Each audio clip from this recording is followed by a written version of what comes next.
Assalamualaikum warahmatullahi taala wabarakatuh. Alhamdulillah. Alhamdulillah summa alhamdulillah. Alhamdulillahi rabbil alamin. Wal 'aqibatu lil muttaqin. Wala 'udwana illa 'alal zalimin.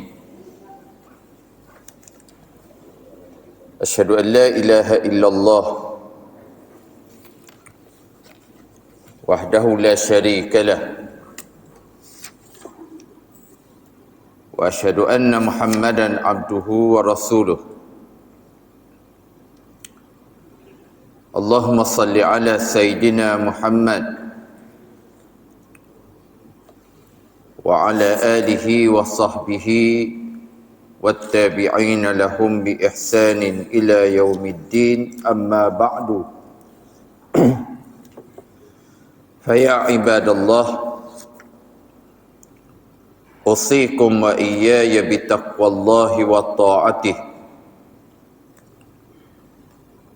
faqad fazal muttaqun. Yang dimuliakan Al-Fadhil Tuan Imam, pengurusi dan ahli kuasa masjid, para alim ulama, asatizah, tuan-tuan guru,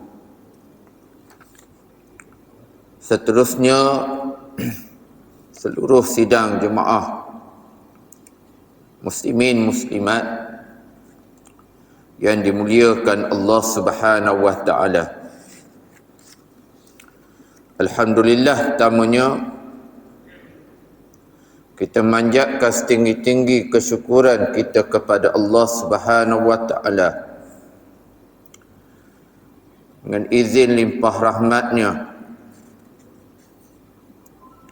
kita diberikan kekuatan, dipilih oleh Allah Subhanahu wa taala untuk kita dapat bersama-sama pada pagi ini menunaikan salat subuh secara berjamaah di rumah Allah Ta'ala. Seterusnya kita diberikan kekuatan untuk sama-sama kita berada di dalam majlis yang merupakan majlis ilmu Allah Subhanahu wa taala. InsyaAllah pada pagi ini kita akan melihat sambungan daripada kitab Al-Iman Biyaumil Akhirati, iaitu beriman kepada hari akhirat. Dalam bulan lepas kita telah melihat iaitu alamat-alamat kecil kiamat, di mana alamat yang ke-9 ialah peristiwa berlakunya peperangan penentu di antara umat Islam dengan orang-orang Yahudi yang disebut oleh Nabi sallallahu alaihi wasallam dalam beberapa hadis. Dan juga kita telah menyebut berkenaan dengan kisah yang dikenali dengan kisah Al-Malhamatul Kubra, iaitu peperangan akhir selepas daripada ditewaskan golongan orang-orang Yahudi. Berlaku peristiwa yang dikenali dengan perang akhir di antara golongan Nasara, iaitu Kristian, gabungan Nasara Kristian berhadapan dengan gabungan daripada umat Islam, yang mana berakhir dengan Allah Ta'ala mengurniakan kemenangan kepada umat Islam di akhir zaman, Dan selepas daripada itu berlakulah peristiwa yang disebut dengan Yaumul Qiyamah, iaitu hari kiamat. InsyaAllah pada pagi ini kita akan melihat, tuan-tuan muslimin muslimat, alamatul kubra, berkaitan dengan alamat-alamat besar tentang hari kiamat. Selepas kita melihat alamatus sughra, alamat kecil yang telah banyak berlaku pada zaman kita pada hari ini, dan peristiwa alamatus sughra, alamat kecil kiamat itu adalah merupakan tanda dan amaran yang jelas daripada Allah Subhanahu wa taala. Apabila munculnya alamat-alamat kecil kiamat, amaran daripada Allah untuk kita, terutamanya umat Islam, melakukan persediaan untuk kita menghadapi peristiwa hari kiamat ini. Apatah lagi bila muncul berlakunya tanda-tanda besar berkaitan hari kiamat ini, tuan-tuan muslimin muslimat, maka lebih besar lagi lah, lebih dahsyat ujian, lebih dahsyat lagi ujian Allah Ta'ala yang sebahagiannya boleh menyebabkan iman seseorang itu tergoncang apabila berhadapan dengannya. Kecualilah orang-orang Islam itu, mereka adalah daripada golongan yang berpegang teguh dengan agamanya di zaman berlaku fitnah yang amat besar pada hari ini. Maka golongan yang bergantung teguh dengan kalimah Allah, dengan ajaran Allah, dengan tali Allah, dengan simpulan tali Allah yang kuat, maka mereka akan diselamatkan daripada fitnah goncangan iman yang akan berlaku pada akhir zaman tersebut. Alamat besar kiamat yang pertama disebut oleh musannif pengarang kitab kita, iaitu zahirnya Imam Mahdi. Ini alamat besar kiamat yang pertama, di mana dalam perbincangan persoalan kelahiran Imam Mahdi ini berlaku 3 pendapat yang utama, atau disebut juga, tuan-tuan muslimin muslimat, 3 mazhab yang utama. Yang pertama dikenali sebagai mazhab Zahiriyah. Itu yang pertama. Dia apa, dalam bab mazhab Imam Mahdi, muncul Imam Mahdi, dia berlaku 3 mazhab yang berbeza, yang membicarakan tentang persoalan kemunculan Imam Mahdi ini. Pertama, mazhab Zahiriyah. Yang kedua ialah mazhab Batiniyah, dan juga dikenali sebagai mazhab Syiah. Ini mazhab kedua.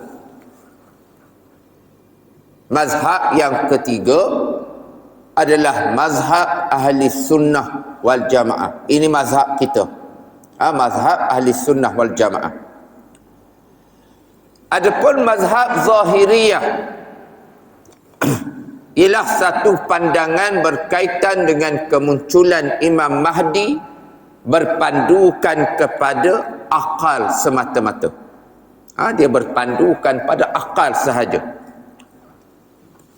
Mereka tidak berpandukan kepada kajian hadis, iaitu hadis-hadis Nabi sallallahu alaihi wasallam. Juga tidak berpandukan kepada riwayat daripada sahabat, daripada kisah-kisah yang dibawa oleh para sahabat dan juga daripada kajian para alim ulama yang terdahulu. Ada hadis Nabi yang menceritakan tentang keluarnya, zahirnya Imam Mahdi. Ada juga pandangan daripada riwayat sahabat, sahabat yang mendengar daripada Nabi sallallahu alaihi wasallam menceritakan tentang bagaimana kemunculan Imam Mahdi. Juga terdapat pandangan alim ulama yang faqih, yang mementingkan tentang disiplin ilmu, yang mengkaji tentang kisah zahir Imam Mahdi di akhir zaman, berpandukan kepada Al-Quran dan juga hadis Nabi sallallahu alaihi wasallam. Golongan Zahiriyah ini hanya menggunakan pendapat akal. Dan golongan ini, mazhab ini adalah mazhab yang ditolak. Mazhab ini tak betul. Ditolak mazhab tersebut, yang mana mereka meletakkan pandangan yang berbeza dengan pandangan mereka itu adalah pandangan yang sesat. Golongan Zahiriyah ni, yang zahir ni, mazhab ini, kalau tak sependapat dengan mereka, mereka kira sesat lagi. Ini hak bahaya ni zaman lain. Zaman lain ni duduk sibuk. Kalau tak sepahaman, kafir selalu. Tak sepahaman, kafir selalu. Ni saya tak setuju. Kalau apa tak salah sikit, Wahabi selalu. Kalau Wahabi sesat selalu. Kalau Wahabi kafir selalu. Ini tak betul. Ini Islam tak ajar benda macam ni.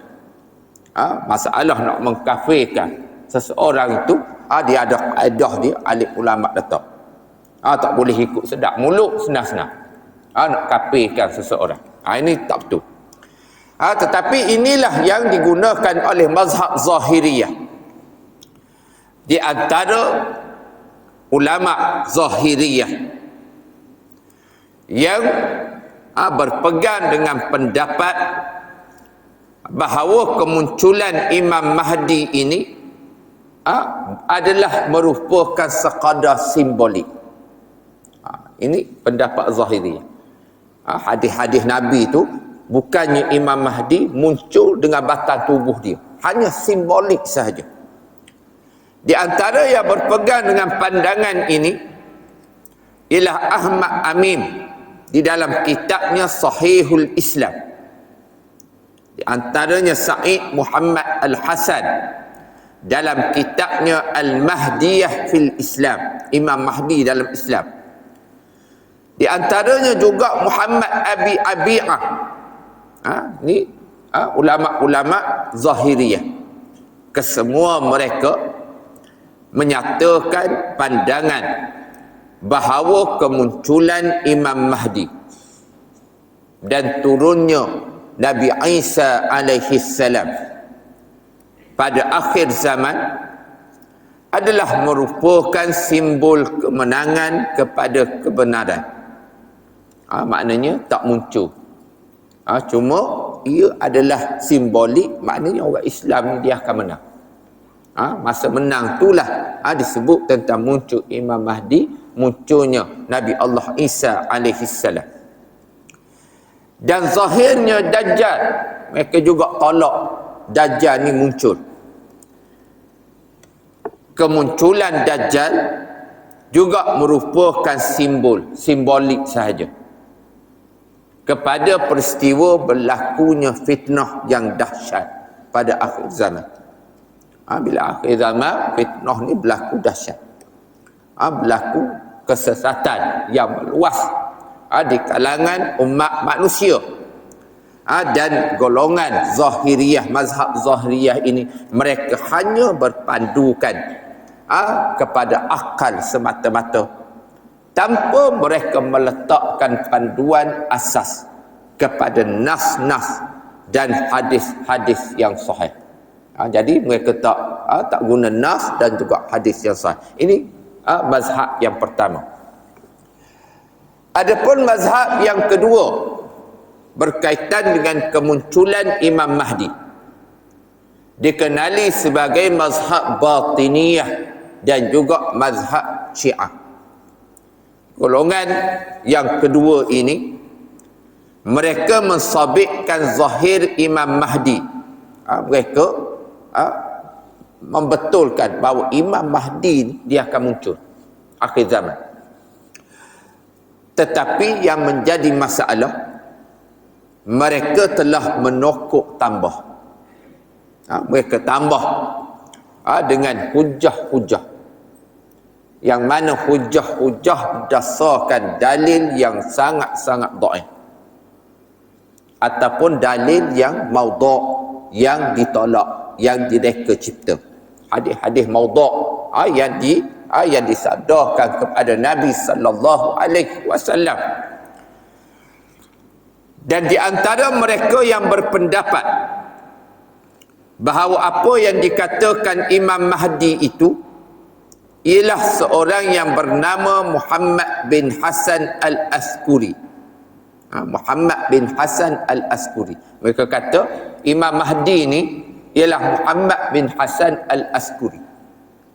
Dia telah muncul. Dia dah ada. Tetapi Muhammad bin Hasan al-Askuri ini dia menghilangkan diri. Dia muncul, kemudian dia menghilangkan diri, tinggal waktu, tunggu waktu yang mana masa untuk dia muncul, maka Imam Hasan al-Askuri ini dia akan muncul tiba pada masa dia. Dia akan muncul lebih pada sangkaan. Maknanya mereka buat reka saja cerita ni. Ini mazhab Batiniyah dan juga mazhab Syiah, tanpa dipedulikan hadis-hadis yang banyak yang dibawa oleh Nabi sallallahu alaihi wasallam menceritakan tentang kemunculan Imam Mahdi ini. Mazhab yang ketiga, ini mazhab kita tuan-tuan, mazhab ahli sunnah wal jamaah, iaitu golongan ulama yang berpandukan kepada riwayat-riwayat yang sahih daripada hadis, sanad-sanad yang siqah, yang dipercayai, yang diambil daripada hadis-hadis Nabi sallallahu alaihi wasallam. Ini mazhab yang ketiga, ahli sunnah wal jamaah. Ini mazhab kita.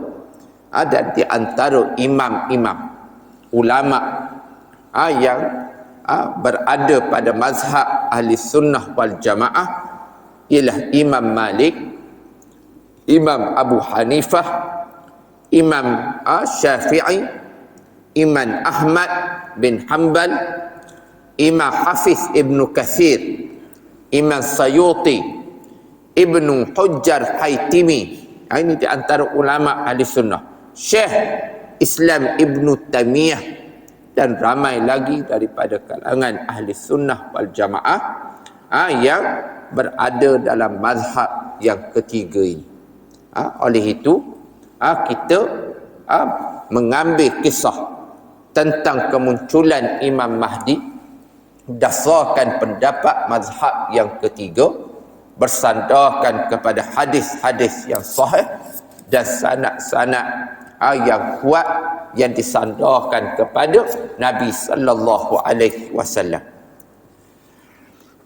Di antara hadis-hadis yang menyatakan zahirnya Imam Mahdi, terdapat banyak hadis. Banyak hadis tuan-tuan yang menyebut tentang kemunculan Imam Mahdi. Sama ada dalam Sahih Bukhari dan juga Sahih Muslim. Ini kitab rujukan hadis besar kita, Sahih Muslim dan Sahih Bukhari, yang mana banyak menyebut hadis-hadis berkenaan dengan Imam Mahdi. Di antara hadisnya, an Abi Hurairah radhiyallahu anhu qala, qala Rasulullah sallallahu alaihi wasallam, kaifa antum idza nazala ibnu Maryam fikum wa imamukum minkum, rawahul Bukhari. Daripada Abu Hurairah radhiyallahu anhu katanya, Rasulullah sallallahu alaihi wasallam telah bersabda, bagaimanakah keadaan kamu apabila turunnya kepada kamu Ibnu Maryam, Nabi Isa alaihi salam. Ibnu Maryam ni Nabi Isa, dan imam, yakni pemimpin kamu di kalangan kamu, yakni di kalangan umat Muhammad sallallahu alaihi wasallam. Dalam hadis yang lain, an Jabir radhiyallahu anhu annahu sami'a an-nabi sallallahu alaihi wasallam yaqulu, la tazalu ta'ifatun min ummati yuqatiluna 'ala al-haqq zahirina ila yaumil qiyamah. Qala fayanzilu Isa bin Maryam sallallahu alaihi wasallam fayaqulu amiruhu ta'ala salli lana fayaqulu la inna ba'dukum ala ba'din in umara'u takrimatallahi hadhil ummata, rawahu Muslim. Daripada Jabir radhiyallahu anhu bahawasanya ia telah mendengar Rasulullah sallallahu alaihi wasallam telah bersabda, sentiasa ada di kalangan umatku yang berperang di atas kebenaran. Mereka sentiasa zahir sehingga hari kiamat.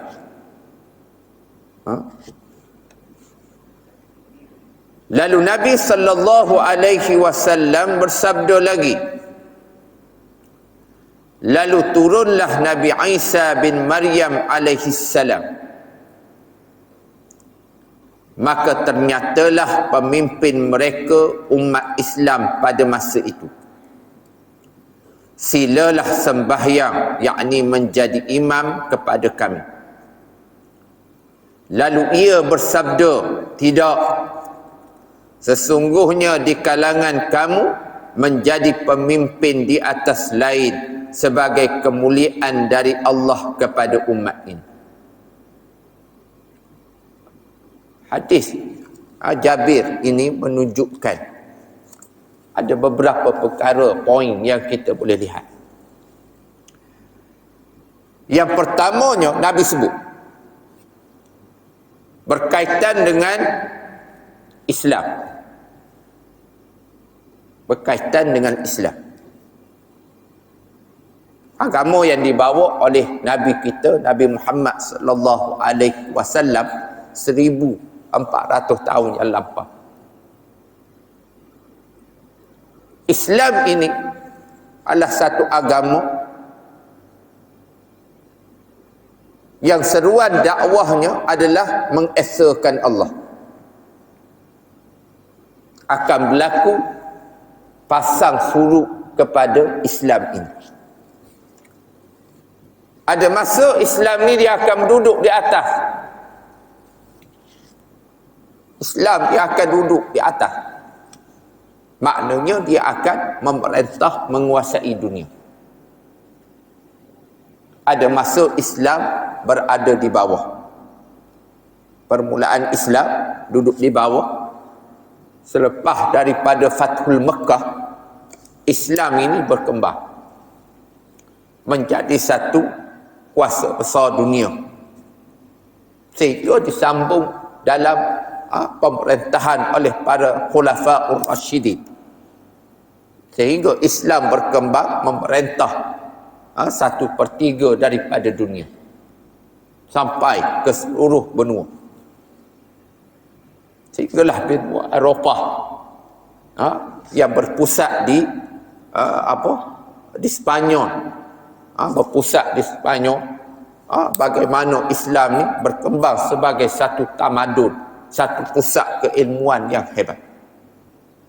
Sehingga akhirnya jatuh khalifah yang terakhir, Khalifah Uthmaniyah, yang berpusat di Turki. Dulu nama dia Istanbul, sekarang Istanbul. Hasil daripada jatuhnya Khalifah Uthmaniyah yang terakhir menyebabkan Islam ni berpecah. Penjajah diambil, musuh Islam diambil kesempatan atas kelemahan Islam, meninggalkan Al-Quran dan hadis sebagai panduan.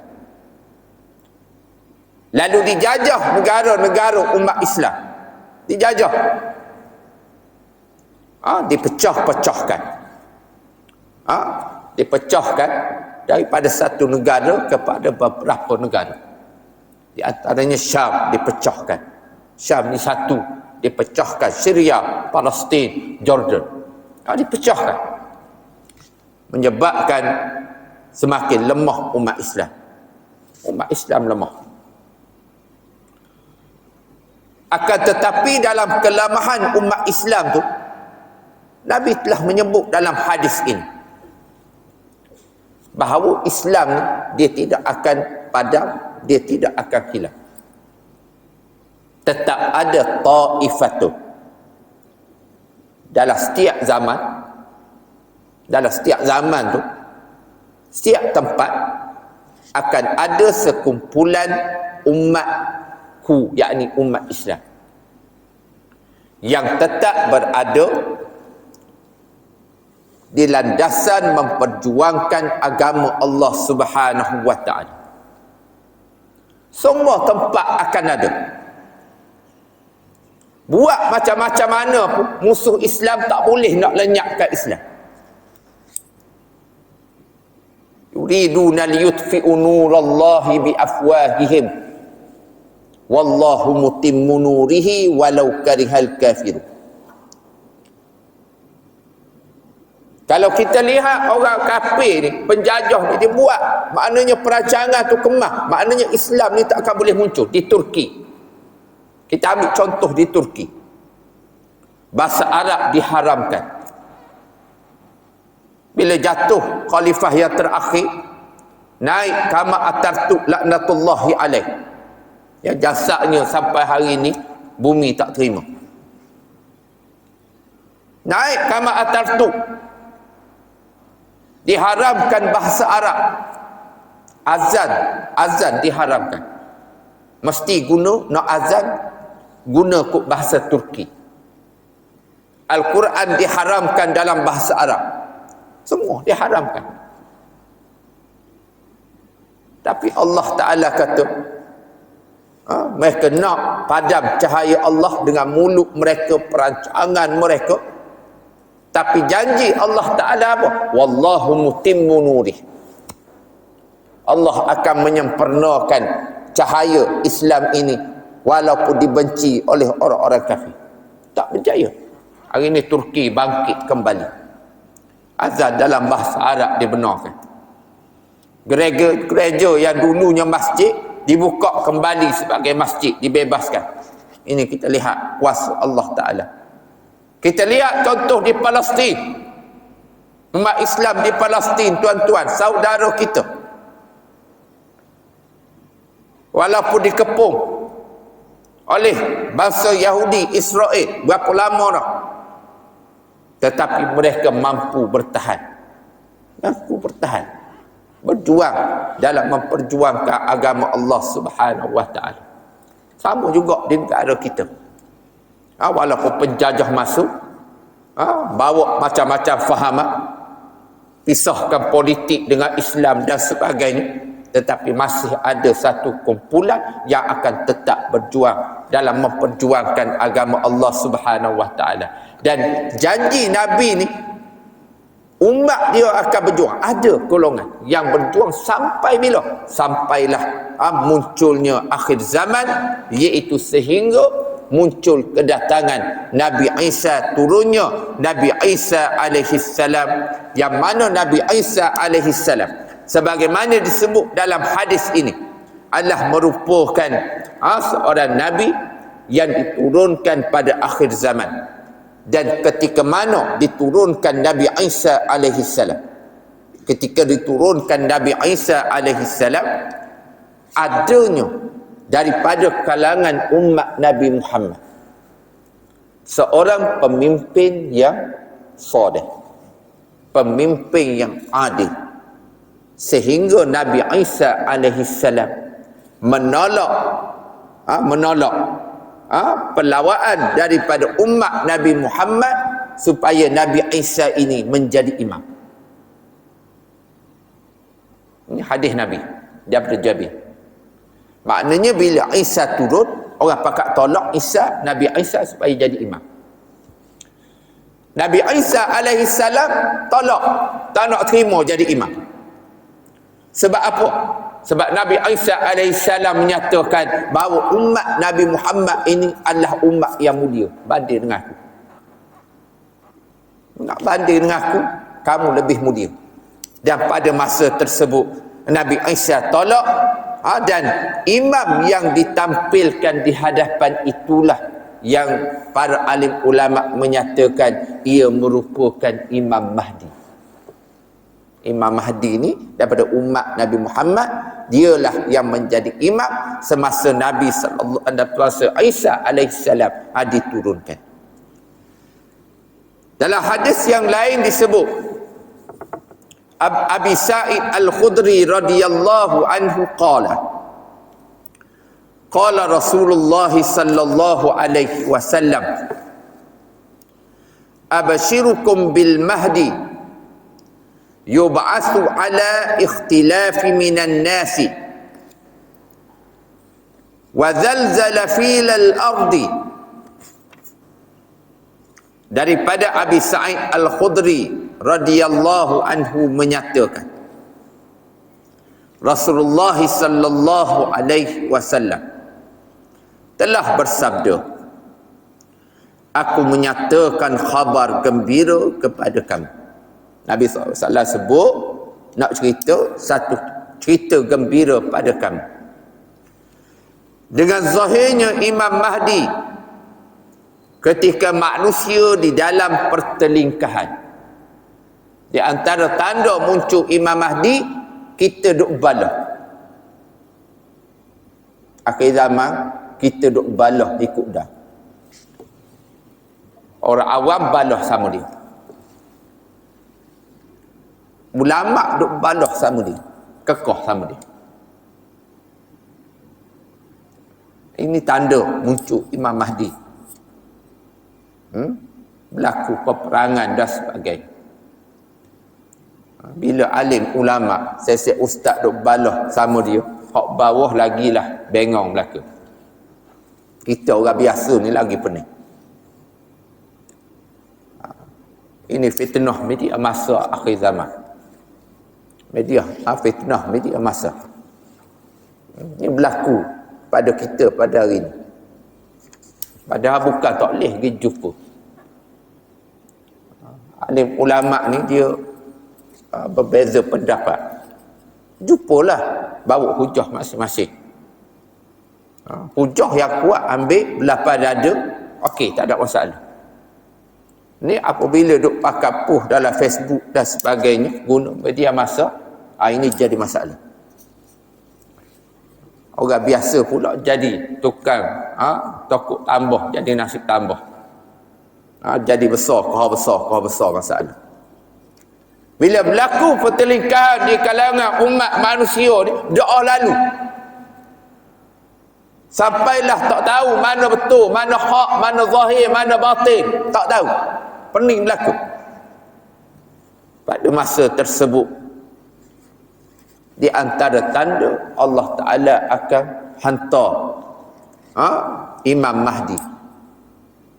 Dan ketika mana juga tanda dekatnya kita dengan Imam Mahdi, Nabi sebut zalzal, bila berlaku gempa bumi yang banyak. Bila berlaku gempa bumi yang banyak, itu tanda dunia ni hampir dengan kemunculan Imam Mahdi. Berlaku gempa. Kita ni jauh daripada cacaran gempa. Semalam berlaku gempa di Indonesia, sampai kat kita pun terkesan. Pakat lari tu habis. Di antara pengajaran gempa supaya kita ni kembali pada Allah, kembali kepada kuasa Allah. Takut belaka, turun belaka. Takut bangunan runtuh dan sebagainya. Ini tanda kebesaran Allah. Lalu Nabi menyebut ia melimpahkan bumi dengan keadilan. Bila Imam Mahdi turun, Imam Mahdi ni dia memimpin umat manusia. Dan dia memerintah dunia. Bumi ini dipenuhi dengan keadilan, sebagaimana sebelumnya dipenuhi kezaliman. Sebelum Imam Mahdi muncul, kezaliman menguasai bumi. Ia diredai oleh penduduk langit dan penduduk bumi. Ia membahagikan hartanya secara betul. Dia bagi harta dengan adil, dengan betul. Lalu seorang yang ada di dalam majlis itu bertanya. Sahabat duduk dalam majlis tanya Nabi, apa makna harta secara sahuhun, yakni secara betul itu? Maka sabda Nabi sallallahu alaihi wasallam, makna harta sahuhun secara adil, secara betul, ialah dibahagikan harta secara sama rata, yakni adil. Harta tu bagi adil. Bukan hak kaya semakin kaya. Kita hak bawah ni semakin ditekan, semakin merana. Ini beza, ini tak adil.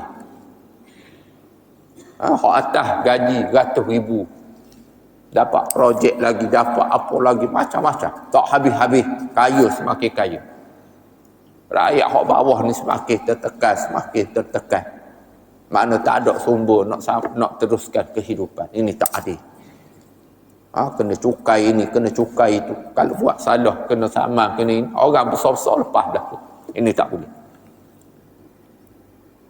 Ini tak adil dalam konsep pemerintahan Islam. Lalu Allah memenuhkan hati umat Muhammad sallallahu alaihi wasallam dengan kekayaan, dan melimpahlah kepada mereka oleh keadilannya. Maknanya adil, diperintah dengan adil. Dalam hadis yang lain disebut, an Abdullah bin Mas'ud radhiyallahu anhu, an Rasulillah sallallahu alaihi wasallam qala, law lam yabqa min ad-dunya illa yawma la tawwala Allahu dhalika al-yawm hatta yab'asa fihi rajulan minni min ahli baitiyatu min ahli baiti yuwati ismuhu ismi wasmu abihi ismu abi yamla'ul ardu qistan wa adlan kama muli'ata zulman wa jawaran, rawahu Abu Dawud. Daripada Abdullah bin Mas'ud radhiyallahu anhu, daripada Nabi sallallahu alaihi wasallam sabdanya, kalau tiada tinggal lagi daripada umur dunia ini melainkan satu hari sahaja, nescaya Allah memanjangkan hari itu sehinggalah dibangkitkan seorang lelaki daripada kalanganku atau daripada kalangan keluargaku, namanya menyamai namaku dan nama bapanya menyamai nama bapaku. Ia melimpahkan bumi dengan kejujuran dan keadilan sebelumnya, sebagaimana sebelumnya dipenuhi dengan kezaliman dan kecurangan. Dalam hadis yang lain, an Abi Sa'id Al-Khudri radhiyallahu anhu qala, qala Rasulullah sallallahu alaihi wasallam, al-mahdi minni ajlal jubahati aqnal anfi yamla'ul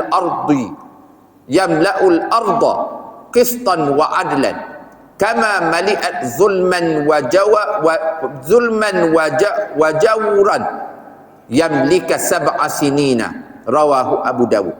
Daripada Abi Sa'id Al-Khudri katanya, Rasulullah sallallahu alaihi wasallam bersabda, Imam Mahdi itu daripada keturunanku. Imam Mahdi daripada keturunanku, yakni keturunan Nabi. Dahinya luas. Nabi sebut tentang ciri-ciri Imam Mahdi yang nak muncul ni, dahi dia luas. Dahi Imam Mahdi ni luas, hidungnya mancung. Hidung dia mancung. Ia akan memenuhi bumi dengan kejujuran dan keadilan. Dia akan memerintah. Dia akan pimpin umat manusia, pimpin umat Islam. Dia akan laksanakan pemerintahan yang adil, sebagaimana bumi sebelumnya dipenuhi kezaliman dan kecurangan. Maknanya sebelum Imam Mahdi naik, bumi ni berlaku dalam keadaan pemerintahan yang zalim, berlaku rasuah. Hari ni kita lihat rasuah berleluasa, keadilan, ketidakadilan berleluasa. Dan Imam Mahdi dia akan memimpin bala tentera Islam dalam peristiwa apa? Disebut dalam peristiwa Malhamatul Kubra. Imam Mahdi dia akan pimpin. Kemudian bila mencapai kemenangan, Nabi menyebut dalam hadis ini bahawa yamliku sab'a sinin, Imam Mahdi dia akan memerintah selama 7 tahun. Imam Mahdi dia akan memerintah dunia ni dengan penuh keadilan selama 7 tahun. Selepas daripada itu berlakulah hari yang disebut sebagai hari kiamat. Ini di antara hadis-hadis Nabi sallallahu alaihi wasallam yang menyebut berkenaan dengan kemunculan Imam Mahdi. Dan kita akan melihat beberapa hadis lagi, dan kita akan melihat juga beberapa riwayat daripada kisah-kisah Imam Mahdi yang dinakalkan, dinukilkan oleh para sahabat radhiyallahu anhum ajma'in. Sahabat cerita tentang Imam Mahdi. Cerita sahabat ni ada yang terperinci tentang kisah Imam Mahdi ni, sekian-sekian keluar daripada mana dia, macam mana, apa semua. Kita akan lihat dalam pertemuan kita yang akan datang. Wallahu a'lam. A'udzubillahi minasyaitonir rajim. Bismillahirrahmanirrahim. Wassalatu wassalamu ala asyrafil anbiya'i wal mursalin wa ala alihi wa sahbihi ajma'in. Allahumma iftah lana futuhal arifin warzuqna fahman nabiyyin bijai khatamil anbiya'i wal mursalin. Allahumma inna na'udzubika minal ilmin la yanfa' wa min qalbin la yakhsha' wa min nafsin la tashba' wa min du'ain la yastajabu lah. Allahumma khtim lana bihusnil khatimah wa la takhtim علينا يا الله بسوء الخاتمة. اللهم ربنا ظلمنا أنفسنا وإن لم تغفر لنا وترحمنا لنكونن من الخاسرين. اللهم ربنا آتنا في الدنيا حسنة وفي الآخرة حسنة وقنا عذاب النار. وصلى الله على سيدنا محمد وعلى آله وصحبه وسلم. سبحان ربك رب العزة عما يصفون وسلام على المرسلين والحمد لله رب العالمين. والسلام عليكم ورحمة الله تعالى wabarakatuh.